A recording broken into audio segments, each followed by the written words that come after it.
All right, welcome back, everyone. Today, we're going to be tackling a topic that might just surprise you. Oh, is that right? Yeah, the power of sport to Okay. build healthier communities. And Yeah. I'm not just talking about like getting people active, Right. but using sport as like this key ingredient in what researchers are calling community capacity. Interesting. So we're going to be diving deep Okay. into a really interesting study Right. from the Sport Management Review Journal, very appropriately titled, Uh-huh. The Role of Sport in Community Capacity Building. I like it. It's pretty straightforward. Yeah. It sounds fascinating. It's really interesting how community health initiatives are Yeah. increasingly turning to sport as this tool for creating change. We're really moving beyond the individual Right. and recognizing that these community-level interventions can create a much bigger ripple effect. Yeah, so let's break that down a little bit. Correct. So instead of just like zeroing in on one person's habits, Mhm. we're looking at the well-being of the whole community. Exactly. What exactly makes that approach so different? Think of it this way. Imagine a community garden, right? Okay. If you just give one person, like, a few seeds, Yeah. they might grow a few plants. Right. But if you can help the whole community, you know, create this thriving garden together, Yeah. everyone benefits from the harvest. Cool. And that shared experience of actually, like, building something together. Oh, I love that analogy. Yeah. So it's about creating an environment where health can flourish organically. Yeah, absolutely. But how do we actually go about measuring a community's ability to do that? That's where community capacity comes in, right? Exactly. Community capacity, it's like almost like a community's muscle for positive change.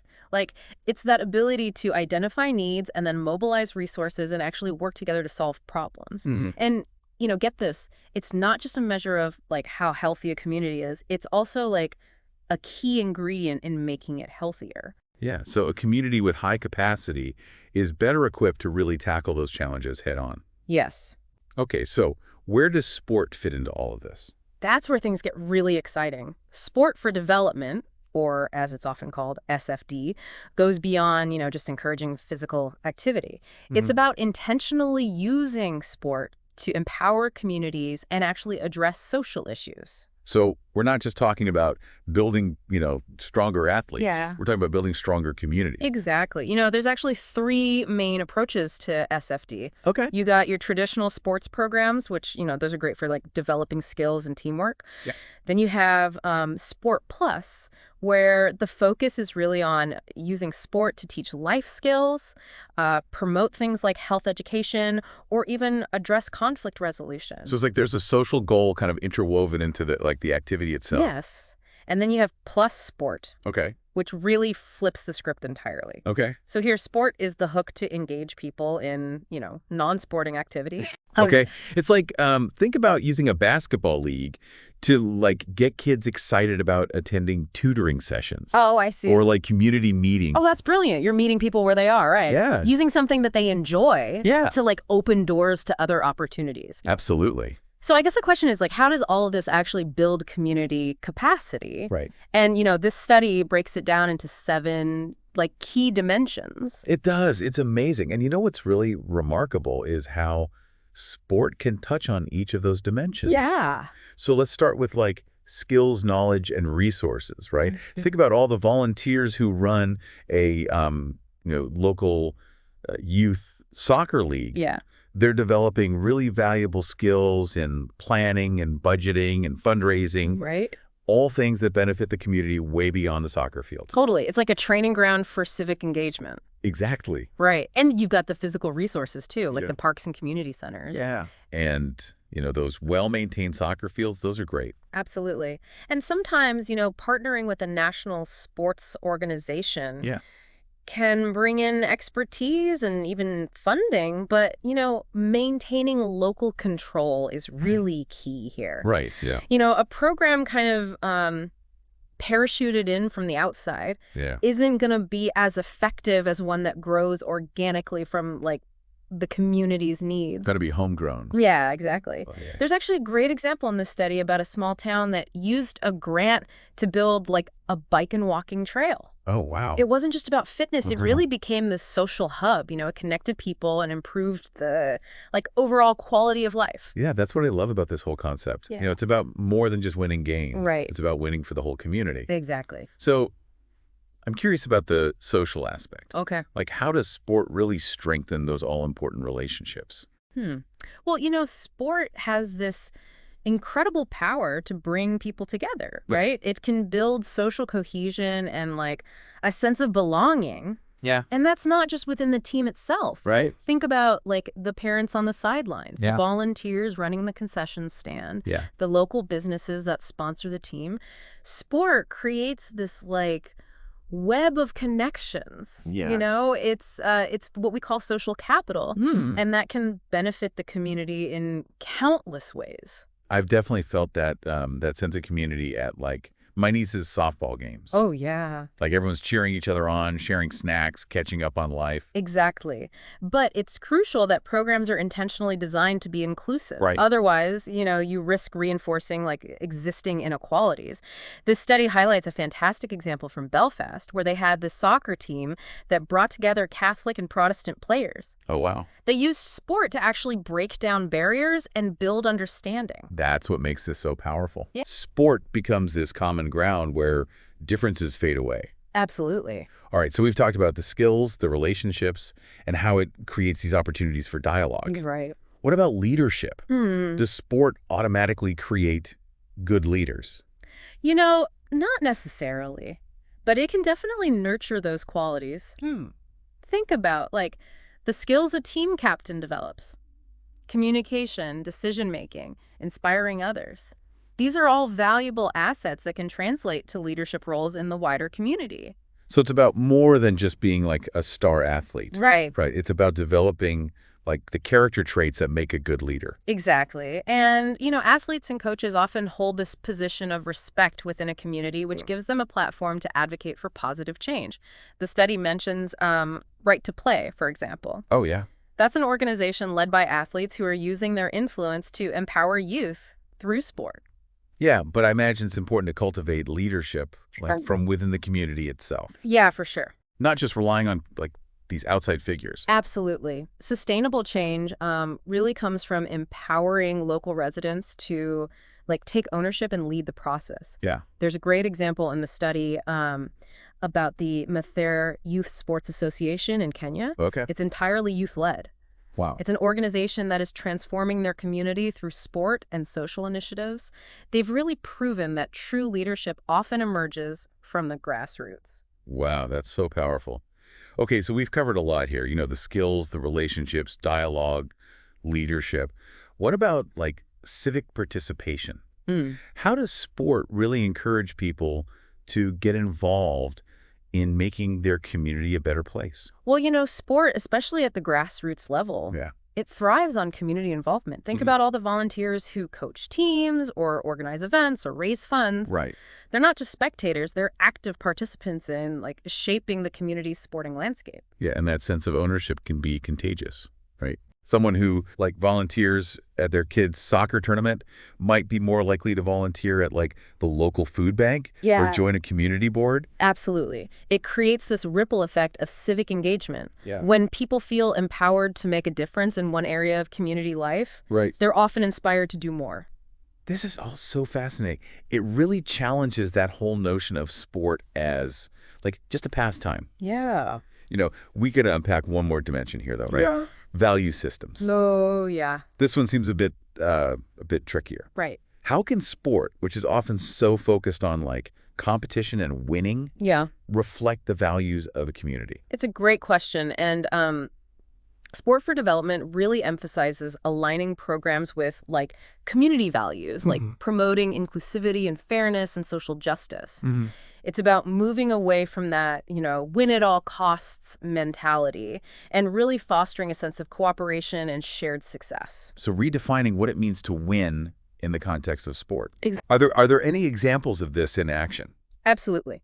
Take the World Scholar Athlete Games, for example. Okay. They combine, athletic competition Yeah. with community service, and a real focus on academic achievement. Right. It's about recognizing that true success goes beyond just like crossing the finish line first. Yeah. It's about developing, well-rounded individuals who contribute to society as a whole. I love that. Okay, so we've explored 6 dimensions of community capacity. Yeah. The last one we need to talk about is like learning culture. Okay. How does sport contribute to a community's ability to, reflect, adapt, and continuously improve?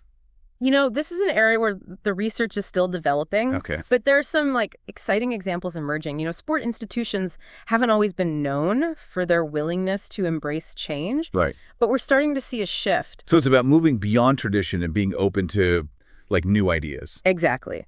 The study highlights Tennis Canada's Building Tennis Communities program. They're using something called participatory action research, which means they're constantly gathering feedback from community members and using that information to refine and improve their programs. So it's a constant cycle of learning and improvement driven by the community. Yes. I'm really impressed by this approach. They seem like genuinely committed to making sure their programs are meeting the real needs of the community. That's exactly the point. And that commitment to continuous learning is a key ingredient in building sustainable community capacity. But we also have to acknowledge that, the sport for development movement, it isn't without its challenges. What are some of the hurdles that these initiatives face? Well, one critique is that some programs can unintentionally impose Western values on communities without considering, cultural differences. Right. So it's crucial to approach this work with cultural sensitivity and ensure that, the initiatives are driven by the community's own aspirations, not someone else's agenda. So it's about empowering communities to, define their own path. Yeah. Rather than, dictating what we think is best for them. Exactly. And that brings us back to, the power of participatory action research. It's a tool that ensures that the programs are truly community-driven. We'll delve deeper into that in our next segment. But before we wrap up this part of our deep dive, I'm just curious, what are some key takeaways that you want our listeners to kind of ponder? I think the biggest takeaway for me is that sport can be so much more than just entertainment. Yeah. It's this really powerful tool for bringing people together and building skills and fostering that sense of community pride. Absolutely. And I hope our listeners are starting to see the potential of sport to be a driving force for positive change in their own communities. Well, we've covered a lot of ground in this first part. Yeah. But we've only just scratched the surface. So stay tuned for part 2, where we're going to be exploring some real-world examples of sport for development programs that are making a tangible difference in communities around the world. Welcome back to our exploration of sport and community capacity building. In our last segment, we unpacked some pretty powerful concepts. We did. We learned about the different approaches to sport for development and how sport can actually touch on each of the 7 dimensions of community capacity. It's incredible to think about how something as, simple as a neighborhood basketball league can have such a profound impact on people's lives. Yeah, it really is. And we talked about the importance of inclusivity and, cultural sensitivity and empowering communities to really lead that process of change. But I'm curious, how does this actually play out in the real world? Can you give us some concrete examples of SFD programs that are, making a difference? Absolutely. One program that immediately comes to mind is the Mathare Youth Sports Association in Kenya. Okay. Or MYSA for short. Oh, yeah. I've heard of them. They do some incredible work, don't they? They really do. MYSA operates in the Mathare slum of Nairobi, which is one of the largest slums in Africa. Wow. They're working in an incredibly challenging environment, but they've managed to create this sense of hope and opportunity for thousands of young people through sport. It's amazing how they've used sport to transcend such difficult circumstances. Yeah. So how did they get started? Was it a top-down initiative from some big organization? Not at all. MYSA was actually founded by a group of young people from the slum. Wow. Who wanted to create a positive alternative to the violence and poverty that they saw around them. Mm-hmm. They just took the initiative to organize soccer leagues and other activities, and it just grew from there. So it was truly a grassroots movement. Yeah. Born from the community's own desire for change. Exactly. That's so inspiring. So what kind of programs do they actually offer? Okay. Is it all about soccer? Well, soccer is definitely a big part of what they do. Right. They actually have this like remarkably diverse range of programs. Right. They organize environmental cleanups. They run HIV/AIDS prevention workshops. Wow. They even offer vocational training programs. So they're not just focused on like athletic development. Right. They're addressing a whole spectrum of like community needs. Exactly. They understand that sport is this really powerful tool for like engagement. Yeah. But it's not a magic bullet, you know? Right. They've strategically connected sport to these other initiatives that create, lasting social change. I love how they've created this like holistic approach. Yeah. Weaving together sport and education and health and community development. It's a testament to like their understanding of their community's needs. Absolutely. Are there any other programs that like stand out to you as like shining examples of SFD in action? Oh, there are so many. But another program that really impressed me was Tennis Canada's Building Tennis Communities program, Okay. or BTC for short. Yeah, I'm intrigued. Tell me more about like what makes BTC so special. Well, BTC is a great example of how a national sport organization can effectively support community development initiatives instead of just focusing on producing, elite athletes. All right.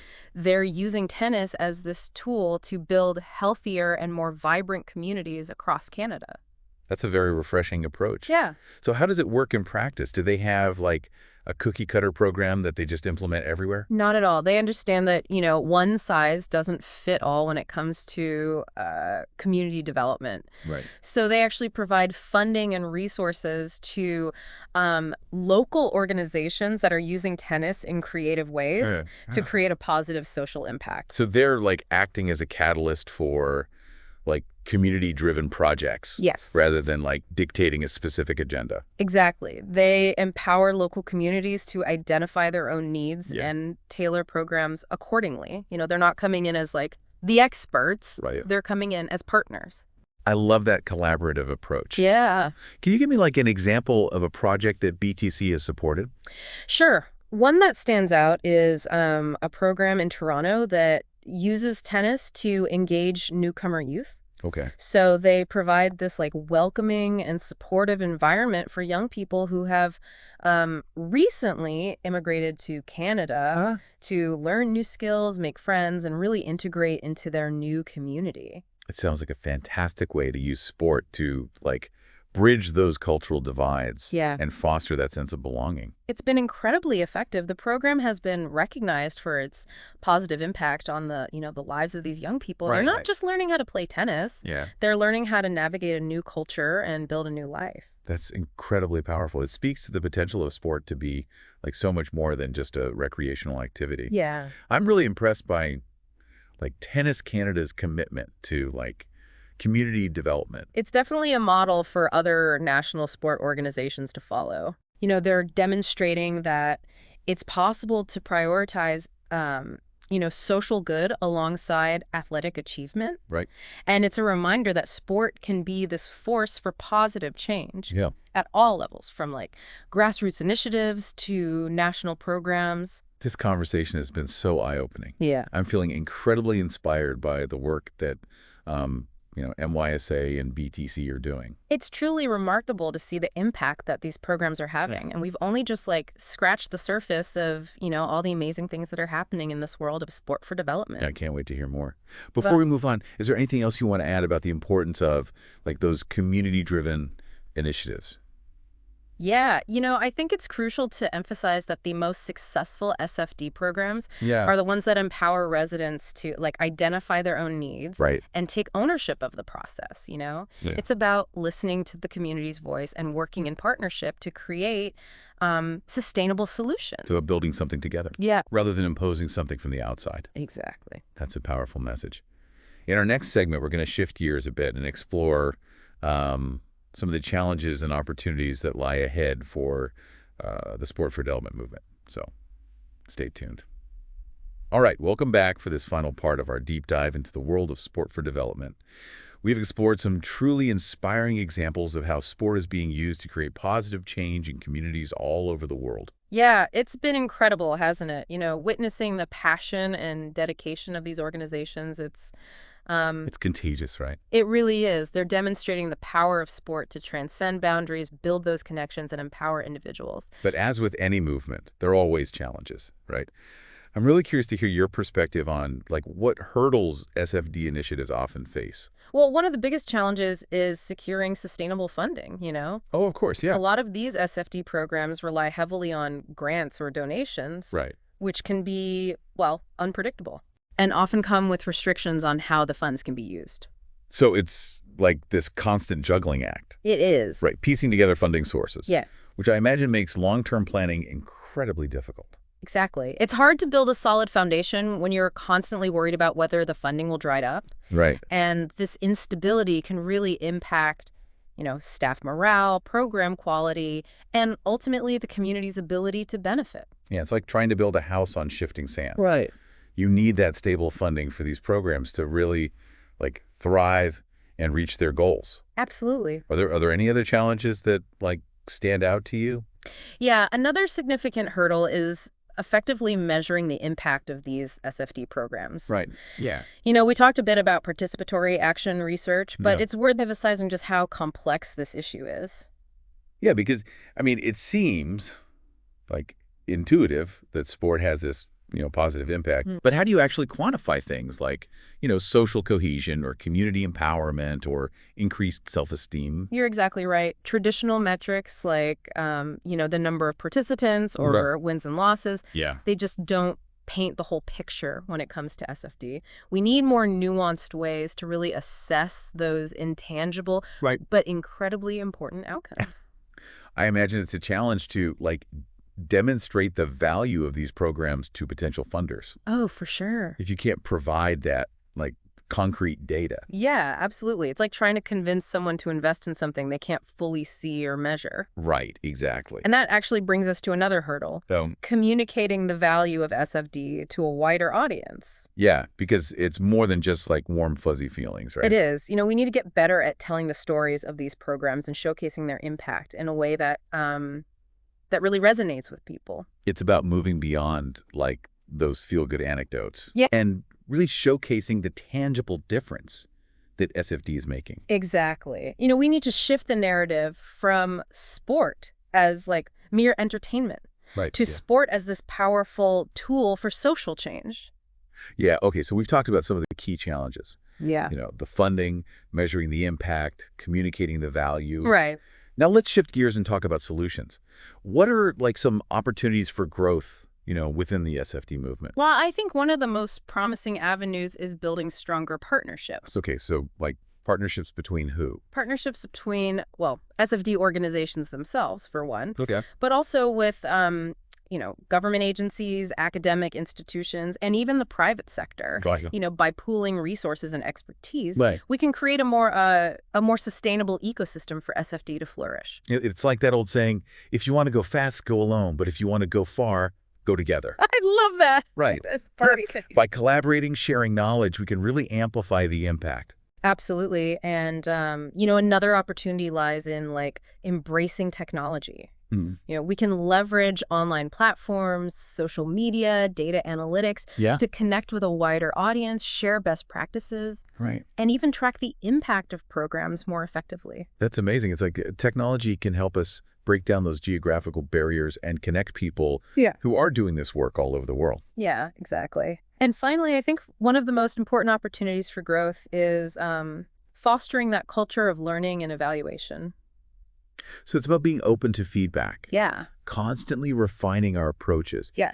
and using data to drive that continuous improvement. Exactly. It's about moving beyond like good intentions Right. and really embracing evidence-based practices to ensure that our programs are like truly making a difference. It sounds like the future of SFD really depends on like embracing collaboration and innovation and that commitment to constant learning. Absolutely. This has been an incredibly insightful conversation. It has. I'm walking away with like this newfound appreciation for the power of sport to change lives Yeah. and build these strong communities. I'm so glad to hear that. And I hope our listeners are feeling inspired, to explore the world of sport for development and discover how they can get involved and make a difference in their own communities. Because remember, change starts at the local level. It does. Whether it's, volunteering with a local youth sports league or supporting an organization like MYSA or BTC, or even just spreading the word about the power of SFD, we can all play a role Yes, absolutely. in creating a more just and equitable world For sure. through the power of sport.